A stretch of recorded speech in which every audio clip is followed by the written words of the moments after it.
ખબરોમાં બન્યા રહેવા માટે બેલ આઇકોન દબાવો અને એબીપી અસ્મિતાને સબસ્ક્રાઇબ કરો। અત્યારે હું વીએસ હોસ્પિટલ છું અને ત્યાં આગળ જે 12 મૃતદેહો હતા તેમનું પોસ્ટમોર્ટમ કરવામાં રહ્યું છે। ખાસ કરીને એક ડેથ બોડી જે રાજસ્થાનની હતી, રામારામભાઈ, જે 26 વર્ષની ઉંમર છે તેમની ડેથ બોડી પરિવારજનોએ સ્વીકારી લીધી છે। એક પછી એક પરિવારજન આવી રહ્યા છે, પોતાના સ્વજનની જે મૃતદેહ છે તે સ્વીકારી રહ્યા છે। અહીંયા આગળ તેની કાર્યવાહી પણ હાથ ધરવામાં આવી છે।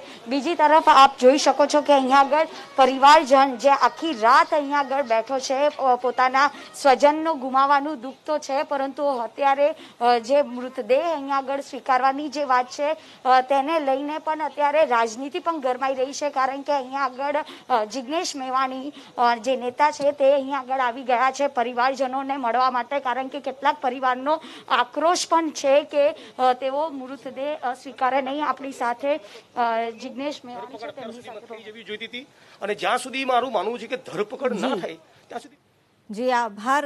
જે જાણકારી મળી છે, જે મૃતદેહ પહેલા સ્વીકારવામાં નહોતા આવ્યા, હવે તેમના પરિવારજનો મૃતદેહને લઈ જઈ રહ્યા છે।